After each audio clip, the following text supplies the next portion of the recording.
Hello and welcome to another exciting video here in Mathland. Today we're going to talk about the dot products of vectors. So I've got three vectors here. I've got u, v, and w. I'm going to do the dot product of u and v. So that looks like this. U dot product, dot product of u and v. So we're going to write those components down. I've got -1, 3 for my u. And the dot product here of 2, -4. Okay, so when we do the dot product, we're going to multiply our u1 times our v1, and we're going to add our u2 times our v2. So I'm going to multiply these guys, and I'd get -2, and add these right here.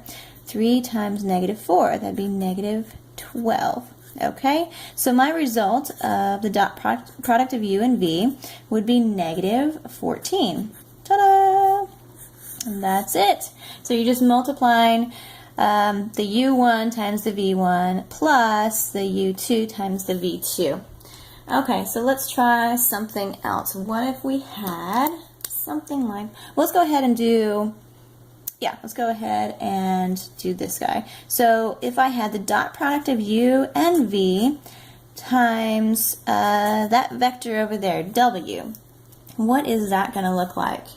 Okay, so the same rules apply in this. We want to work inside the parentheses first and then distribute anything on the outside. So we have the u times v, so I'm going to work this out. We already did it up there, so I'm just going to write it out. -1 and 3. And the dot product of that with 2, -4, and then w on the outside, so 1, -2 on the outside there. So I know because we did it up here, the dot product of u and v is -14. And then now I'm going to bring this down and multiply that, by w, okay? So this was u, v, and this is w here. Okay, so -14, I'm going to distribute that 14 to this vector here, and I'm going to get, my final answer will be -14, and -14 times -2 will give me a +28. There we go. So that's it. So the dot product of u and v times w would give me that. Okay, let's go through one more. Let's see, we'll do this guy, u dot product of 2v.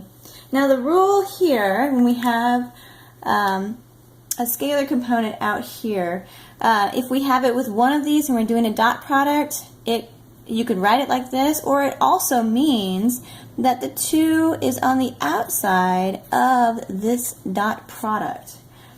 Okay, so if the scalar unit is here or here, that means that it's just being distributed to the dot product of u and v. Okay, so we're going to use that knowledge to figure this one out. So I know the dot product of u and v is -14, and I'm just going to multiply that by this 2 here. So I'm going to get -28. So u, the dot product of u and 2v also could be stated as the dot product of u and v times 2 is just a scalar unit here. Now we've got a vector unit here, a vector component here, and a scalar unit here.